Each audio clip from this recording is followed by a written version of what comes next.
Hello guys, कैसे हैं आप सभी। गैस यहाँ पर आपको सिंटैक्स नाम का चैप्टर हमने कराया, जिसका अब तक मैं आपको 2 पार्ट्स अपने नोट से करा चुका हूँ।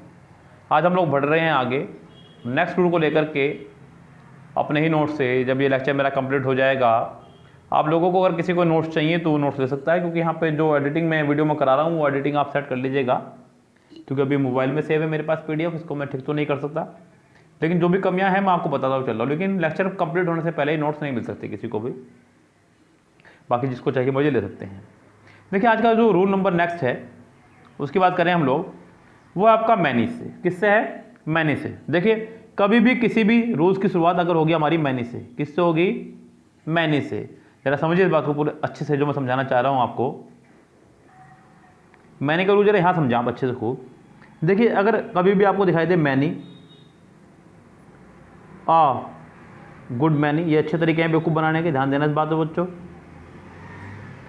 ग्रेट मैनी, ग्रेट मैनी, यहाँ मैंने ग्रेट जो है फेसबुक व्हाट्सएप वाली भाषा में लिखा है। जब भी किसी सेंटेंस में आपका आए many, good many, great many, तो आप इस मैनी को देखें, आपका पीछे क्या है इससे कोई मतलब नहीं है। कुछ बच्चे इसको देख के कन्फ्यूज हो जाते हैं, सोचते हैं कि आया है तो सिंगुलर आना चाहिए।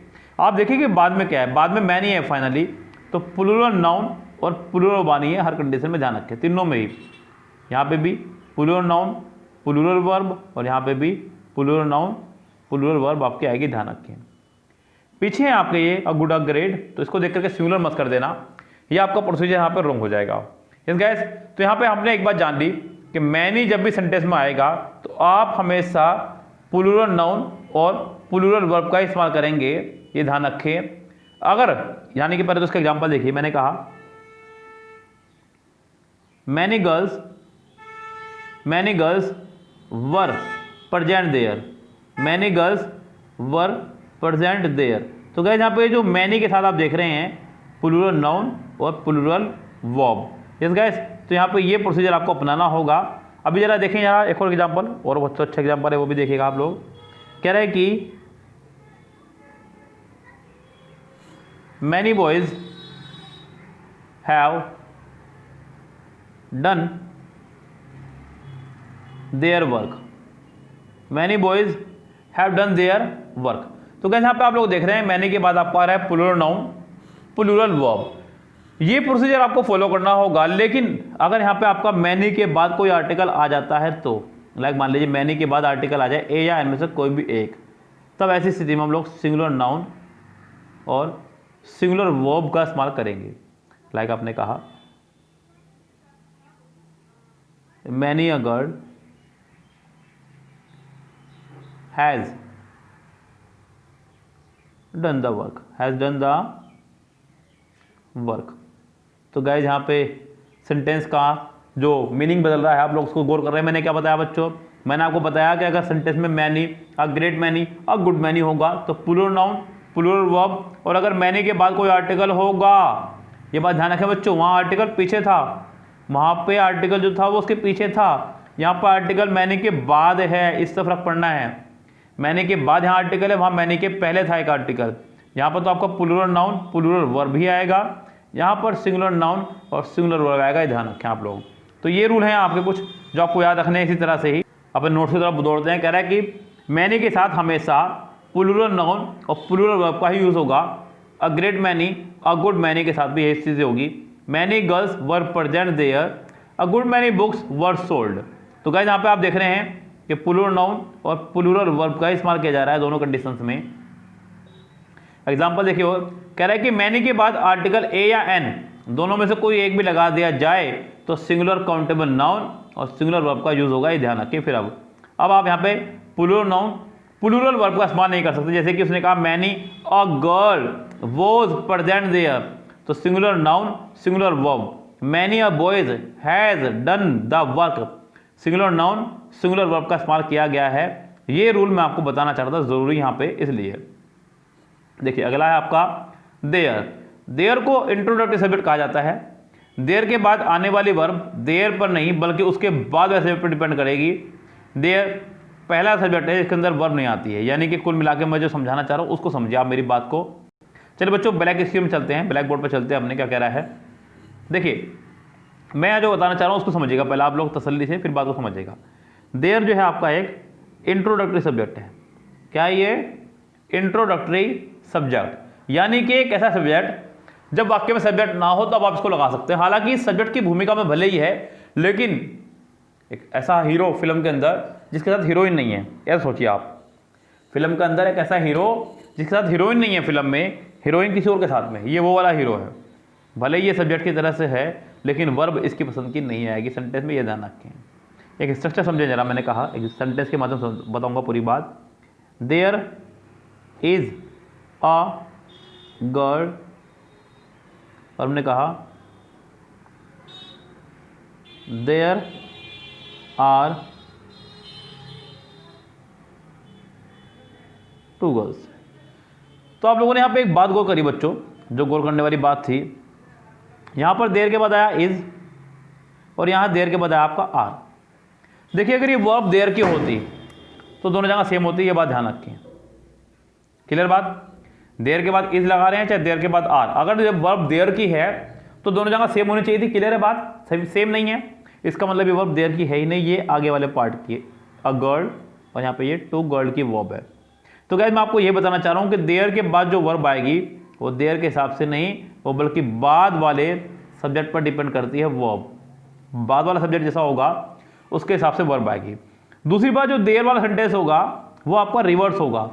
क्या होगा सेंटेंस आपका? रिवर्स, यानी कि सेंटेंस को आप रिवर्स कर सकते हैं। लाइक मैंने कहा देयर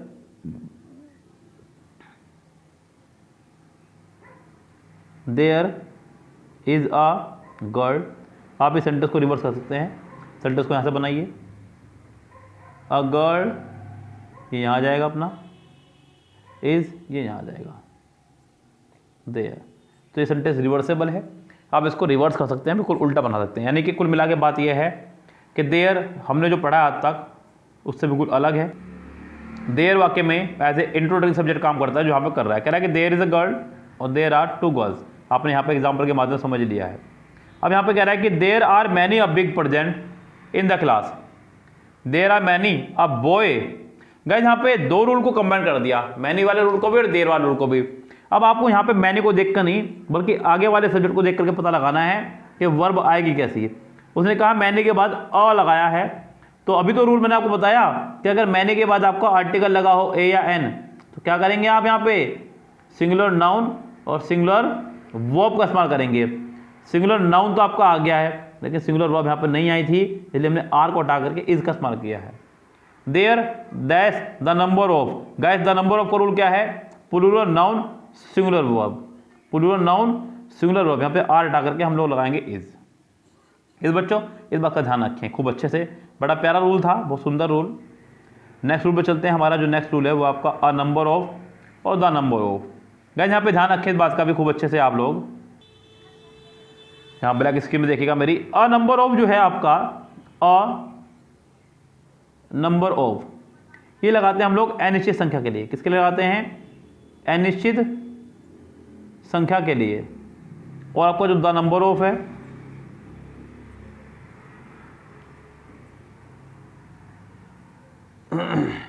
द नंबर ऑफ लगता है हमारा निश्चित संख्या के लिए। किसके लिए? निश्चित संख्या के लिए। पहले ये बात समझ लिया आपने, अ नंबर ऑफ अनिश्चित संख्या, द नंबर ऑफ निश्चित संख्या। अब एक बात को और समझें आप ध्यान से, देखिए जब a number of a number of हमारा हो ही अनिश्चित गया। यस बच्चों, देखिए एक बात तो मैं आपको खुली बता दूं, पहले ही ध्यान रख लेना इस बात को आप लोग खूब अच्छे से। ऑफ के बाद कभी भी अगर नाउन आपका आएगा और वो प्लूरल बन सकता हो तो प्लूरल की फॉर्म में आएगा, ध्यान रखें। ऑफ के बाद कोई भी नाउन जो कि प्लूरल बन सकता हो तो हमेशा प्लूरल नाउन आएगा, ध्यान रखें। अब डिपेंड करता है वर्ब पर, यानी कि प्लूरल नाउन तो दोनों कंडीशन माना है, चाहे द नंबर ऑफ हो चाहे अ नंबर ऑफ हो, क्योंकि ऑफ तो दोनों मारा है। वर्ब आएगी इनके हिसाब से। अ नंबर आपका अनिश्चित संख्या है, प्लूरल वर्ब। द नंबर आपका निश्चित संख्या है, सिंगुलर वर्ब। आप ऐसे समझिए बात को जरा, मैंने कहा a number of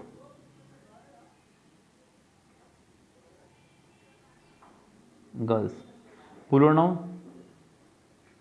are present there, are present there plural verb. अगर यहाँ पे अ नंबर की जगह द नंबर हो, the number of girls is, क्योंकि ये एक निश्चित संख्या है, इस बात से आपको पकड़नी है अपनी एरर, ये बात ध्यान रखें आप लोग। तो यहाँ रूल्स नोट्स में भी हमने ये बताया है, a number of plural countable noun plural verb, the number of plural countable noun singular verb. क्योंकि यहाँ पे जो नाउन है ये प्लूरल ऑफ की वजह से आ रहा है, किसकी वजह से आ रहा है, ये ऑफ की वजह से। वर्ब आ रही है हमारी द नंबर की वजह से, आ नंबर की वजह से। किस गैस, चलिए there is a girl is there, ये तो मैं बता ही चुका हूँ आपको। चलिए आगे बढ़ते हैं बच्चों। यहाँ पे एग्जाम्पल कर दिखे गए हैं बच्चे के द्वारा हमारे, क्योंकि नोट्स मैंने आपको बताया जैसे कि बच्चे हमारे कॉपी करते हैं जो हम लिखवाते हैं, इसलिए मैंने कहा आपसे कि मैं नोट्स दूंगा आपको वीडियो को पढ़ाने के बाद दूंगा, कहीं इसमें कोई मिस्टेक तो नहीं है। हालांकि एग्जाम्पल मैंने आपको ब्लैक स्क्रीन पर कराई दिए, वहीं से आप उसको देख लीजिएगा। लेक्चर नंबर देखते हैं 3 यहाँ पे, नेक्स्ट लेक्चर जो मैंने पढ़ाया था अपना कभी वीडियो में। सेंटेंस में जो सेंटेंस हमारा जुड़ा होगा एदर और से, एदर के बाद भी एक सब्जेक्ट होगा, और के बाद भी एक सब्जेक्ट होगा, नेदर के बाद भी एक सब्जेक्ट होगा, नोर के बाद भी एक सब्जेक्ट होगा, नॉट ओनली के बाद भी एक सब्जेक्ट होगा, बट ऑल्सो के बाद भी एक सब्जेक्ट होगा। तो वर्ब जो है वो बाद वाले सब्जेक्ट के अकॉर्डिंग आएगी, या मैं कह सकता हूँ नज़दीक वाले के हिसाब से, बाद वाला ना कहूँ, नज़दीक वाला कहूँ तो अच्छा रहेगा। एदर शी और आई के हिसाब से एम लगाया, neither she nor her friends, friends को देखते हुए हमने यहाँ पर हैव लगा दिया है। यस गाइस, अब यहाँ पे एक बड़ी प्यारी एरर और ध्यान रखें, एदर और नेदर और not only but also say sentence का फॉर्मेशन दोनों तरफ सेम रहेगा। जो भी आपका पोर्शन इस वाले पार्ट के पास होगा, फर्स्ट फॉर्म होगी, सेकंड फॉर्म होगी, थर्ड फॉर्म होगी, आईएनजी होगी, ऑफ होगा, दा होगा, वही पोर्शन इसके बाद भी होना चाहिए, ध्यान रखें आप लोग। यस गाइस, इन दोनों से बस यही सबसे बड़ी प्रॉब्लम आपके आने एग्जाम में, और कुछ नहीं है। यस गाइस, देखिए मैंने कहा यहाँ पे एग्जाम्पल है मेरे सामने, खूब अच्छे एग्जाम्पल है हमारे पास। कह रहा है कि Mukesh is not only eminent, eminent की स्पेलिंग गलत है, ठीक कर लेना, AMI है यहाँ पे। Mukesh is not only eminent for his writing in English but also for his painting, जो भी था। तो क्या यहाँ पे हम लोगों को देखा बट ऑल्सो के बाद फॉर आया, क्या बट ऑल्सो के बाद में, तो नॉट ओनली के बाद भी आना चाहिए था हमारा फॉर ही, जबकि फॉर हमारे पास है सेंटेंस में, नॉट ओनली के बाद हमारा फॉर आ सकता है सेंटेंस में, हम लोग इमिनेंट को पीछे ले जाएंगे बस। Mukesh is eminent not only for his working in English but also for his paintings. तो गए यहाँ पे इसका आंसर आपका हो जाएगा करेक्ट, सेकंड पार्ट में, फर्स्ट पार्ट में मिस्टेक। अगला not only he abuse the beggar but also he beat, बच्चों यहाँ पे स्पेलिंग मिस्टेक है, बीट की सेकंड फॉर्म गलत करी उसने, BEAT, स्पेलिंग सही रहेगी। अब यहाँ पे बट ऑल्सो के बाद वर्ब आई है, तो नॉट ओनली के बाद भी वो भी आनी चाहिए थी, इसलिए ही आपका पीछे भाग जाएगा, इसमें पहले पार्ट में आपके मिस्टेक हो जाएगी। A morning walk is not only conducive to mind but also to health, but also के बाद भी टू है, नॉट ओनली के बाद भी टू होना चाहिए था, तो कंड्यूसिव भाग जाएगा आपका पीछे। अब गाइस यहाँ पे जो नेक्स्ट रूल है आपका वो फ्यू, अब फ्यू द फ्यू से है, इसकी बात करेंगे हम लोग अपने नेक्स्ट लेक्चर में। तब तक के लिए आपसे लेते हैं विदा, goodbye, have a nice day.